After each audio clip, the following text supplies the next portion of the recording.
नमस्कार, मैं साक्षी। स्वागत है आपका हमारे चैनल पर। उपराष्ट्रपति चुनाव को लेकर इस समय भारतीय राजनीति में काफी तनाव और अनिश्चितता है। भारतीय जनता पार्टी को इस बार क्रॉस वोटिंग का खतरा महसूस हो रहा है। माना जा रहा है कि सिर्फ एनडीए के बाहर के सांसद ही नहीं बल्कि भाजपा के कुछ संघ के करीबी सांसद भी क्रॉस वोटिंग कर सकते हैं। 9 सितंबर को होने वाले उपराष्ट्रपति चुनाव में ये साफ हो जाएगा कि आखिर क्रॉस वोटिंग हुई या नहीं। हाल ही में संसद में 130वें संविधान संशोधन बिल को लेकर भी काफी हलचल रही है। जब ये बिल लोकसभा में पेश हुआ तो इसका विपक्ष ने जबरदस्त विरोध किया। ये बिल मुख्य रूप से विपक्षी शासित राज्यों और सरकारों को निशाना बनाने के लिए लाया गया। माना जा रहा है इस बात ने राजनीतिक गलियारों में हलचल मचा दी है, खासकर उन नेताओं के बीच जो इस चुनाव में अहम भूमिका निभा सकते हैं।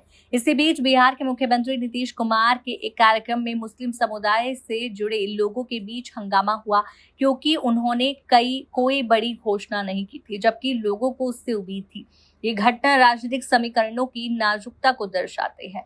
भाजपा को डर है कि कुछ सांसद जो संघ के करीब हैं क्रॉस वोटिंग कर सकते हैं और विपक्ष को फायदा पहुंचा सकते हैं।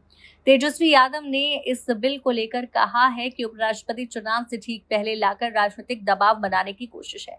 इस बिल के तहत यदि कोई व्यक्ति 30 दिन तक जेल में रहे और उसकी सजा 5 साल तक हो तो वो अपने पद से अयोग्य हो जाएगा। ये प्रावधान कई नेताओं के लिए चिंता का विषय है।